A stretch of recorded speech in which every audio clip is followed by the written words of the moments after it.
ऐसी फिल्म जो कि हमारे सच्चाई को बताने का काम करती है, किस प्रकार हमारे देश के वैज्ञानिकों को दबाने का काम कर रही थी पिछली सरकारें। इस सरकार में पहली बार ऐसा हुआ कि कोई वैक्सीन भारत ने बनाई, नहीं तो इससे पहले हम विदेशों से इंपोर्ट करते थे।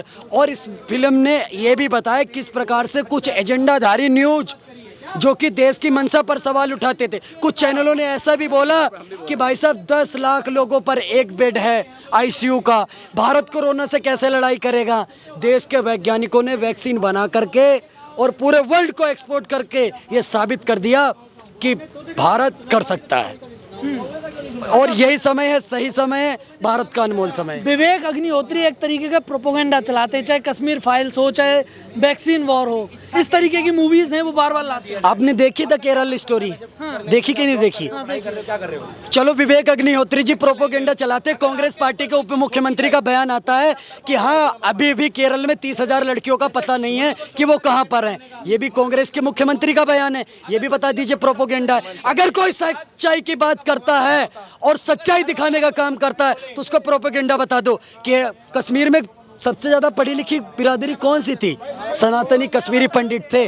उनको किस प्रकार से मार के वहां से भगाया गया, अगर आप ये स्टोरी दिखा दोगे तो आप प्रोपेगेंडा चलाते हो। आज देखिए हरियाणा के नूह में क्या हुआ, अगर इस पर कोई पिक्चर बन जाएगी तो आप प्रोपेगेंडा चलाते हैं।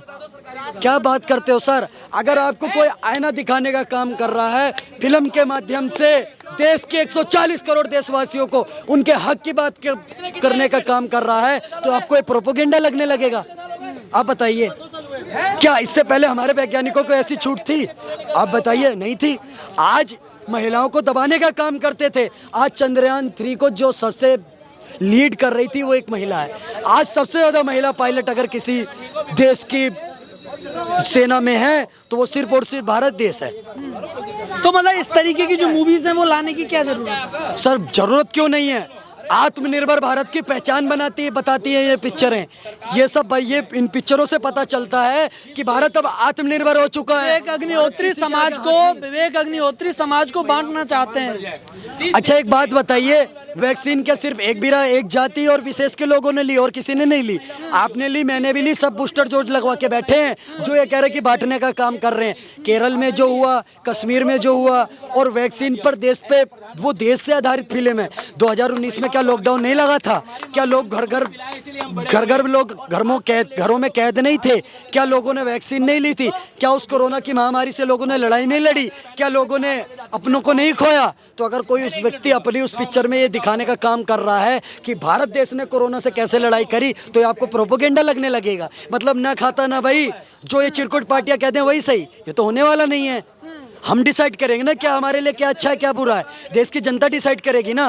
कांग्रेस पार्टी की 400 सीटें थी, 450 सीटें थी, आज 40 सीटें बची है। क्यों? क्योंकि देश की जनता ने बता दिया क्या सही है क्या प्रोपेगेंडा है। और मैं अभी भी बता रहा हूँ, जिस प्रकार से राहुल गांधी अनाप शनाप बयान देते हैं, वो 0 पीछे से बहुत जल्दी हटने वाला है। 4 रह जाएंगी, और ज़्यादा दिमाग खिलाया तो 0।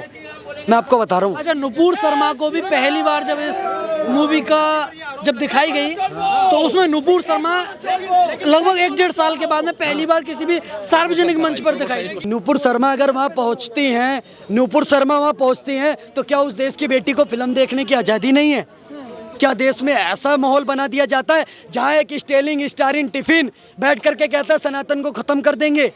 राहुल गांधी कहता है भारत में मंदिरों में मूर्तियों में जितनी शक्ति है उतनी ही बीजेपी के सांसदों में शक्ति है। अरे भाई साहब, आप कहना क्या चाहते हो? आप खुल करके बोलो ना कि आप ये कहना चाहते हो कि भैया कि बीजेपी में जितने सांसद हैं उनके पास भी शक्ति नहीं है और मंदिरों में जितनी मूर्तियां उनके पास भी शक्ति नहीं है। क्या कहना चाहते हो? तो फिर क्यों राहुल गांधी ये ढोंग रचाता है और जनेऊ धारण करता है कुर्ते के ऊपर से और मंदिर भटकते हैं? मत जाया करो आप। क्यों आपकी बहन आकर के बोलती है कि मैं कश्मीरी पंडित हूँ, मैं कर्नाटक जाऊंगी, सारे मंदिर जाऊंगी, केदारनाथ जाऊंगी, यहाँ जाऊंगी, वहाँ जाऊंगी? जब आपके हृदय में जो है वो सामने मुंह पर बोलना चाहिए। एक तरफ आप मंदिर की मूर्तियों को बताते हो इनमें कुछ है ही नहीं, ये शक्तिहीन है, और दूसरी तरफ आप आकर के ऐसी बातें बोलते हो। नुपुर शर्मा भी तो देश की नागरिक है ना। एक बयान का दे दिया आप और सच बात बोल दी तो आपको इतनी मिर्ची लग गई। गलत है ना ये।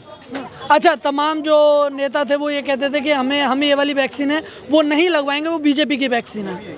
तो इस तरीके के जो बयान है वो नेता क्यों देते हैं, जबकि लगवाने सबसे पहले खुद ही चले। देखिए, सबसे पहले समाजवादी पार्टी के नेता अखिलेश यादव का बयान आया और वो चिरकुट सबसे पहले वैक्सीन लगवाने पहुंचे, जिन्होंने बोली थी ये मोदी की वैक्सीन है। और आपने तो भले ही बूस्टर डोज ने लगवाया हो, उन्होंने तीनों डोज लगवाए हैं, सारे डोज लगवाने का काम करा है। लेकिन इनको ये बात नहीं पच रही कि जब भारत सरकार में बात हुआ कि भारत तो पीपीई किट बनाता नहीं है, हमें पीपीई किट चाइना से लेनी चाहिए ताकि चाइना की जीडीपी बढ़े। लेकिन भारत आत्मनिर्भर बना, खुद पीपीई किट देश में बनाई, खुद मास्क देश में बनाया, खुद सैनिटाइजर देश में बनाया, खुद वेंटिलेटर अपने देश में बनाया, खुद मास्क अपने देश में बनाया। तो अब चाइना की जीडीपी नहीं बढ़ रही, इसलिए इनको मिर्ची लग रही है कि आप खुद क्यों बना रहे हो, आप चाइना से लो ना हमारे जीजा जी से, ताकि उनकी जीडीपी बढ़े।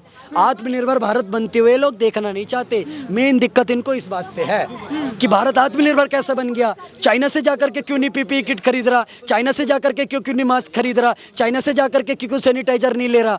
भारत तो वैक्सीन जब 2019 में लॉकडाउन लगा तो भारत ने सब कुछ बनाया। 2 महीने के अंदर जो WHO ने निर्धारित करे मापदंड, उसके मुताबिक बना करके खड़ी कर दिया पीपीई किट, उसके मुताबिक सैनिटाइजर बना दिए, उसके मुताबिक जितने भी मेडिकल में ज़रूरत होती है वस्तुओं की, सारी वस्तुएं बना करके खड़ी कर दी। चीन का व्यापार नहीं बढ़ा, ये मिर्ची लग रही है राहुल गांधी को कि भैया हमारे चीन से कैसे आपने सामान नहीं खरीदा, हम इतनी बड़ी महामारी आई थी तो पीपीई किट वहाँ से लेनी थी, भारत ने कैसे बना लिया। इस बात की फिल्म में ये दिखाया गया है कि भारत ने कैसे आत्मनिर्भर बन करके खुद के देश में वैक्सीन बना करके ना विदेशों से लेकर के आत्मनिर्भरता का प्रतीक बना है। लोगों का आरोप है कि जो स्वास्थ्य सुविधाएं हैं, जो मोदी जिन स्वास्थ्य सुविधाओं की बात करते हैं, वो सारी की सारी स्वास्थ्य सुविधाएं धराशायी हो गई कोविड में। कोविड ने असलियत दिखा दी। देखिए, कोविड ने अगर असलियत दिखाई है ना, तो अमेरिका जैसे देशों में जाकर के देखो, ब्रिटेन में जाकर के देखो, उनके खुद के प्रधानमंत्री किस प्रकार से बेड पे पड़े हुए थे। और आपको WHO का डाटा दे देता हूँ, सबसे ज़्यादा अगर महामारी से ठीक प्रकार से किसी ने युद्ध करा है तो वो सिर्फ और सिर्फ भारत है। हम विदेशों में भी जाकर के अपने नागरिकों का इलाज करके वहाँ से वापस आए हैं। आपकी जानकारी के लिए बता देता हूँ, फिल्म में ये भी दर्शाया गया है कि भारत एक है और पाकिस्तान ने उस टाइम ये कह दिया कि हम जो पाकिस्तान के नागरिक हैं, स्टूडेंट वो वहीं रहे, यहाँ ना आए, क्योंकि पाकिस्तान का इंफ्रास्ट्रक्चर ऐसा नहीं है कि हम ऐसी महामारी से लड़ाई कर सकें।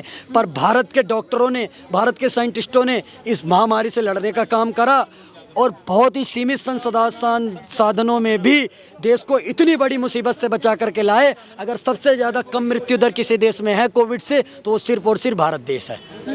क्या लग रहा है कि जो वैक्सीन वॉर है वो हिट जाएगी या फ्लॉप जाने वाली है?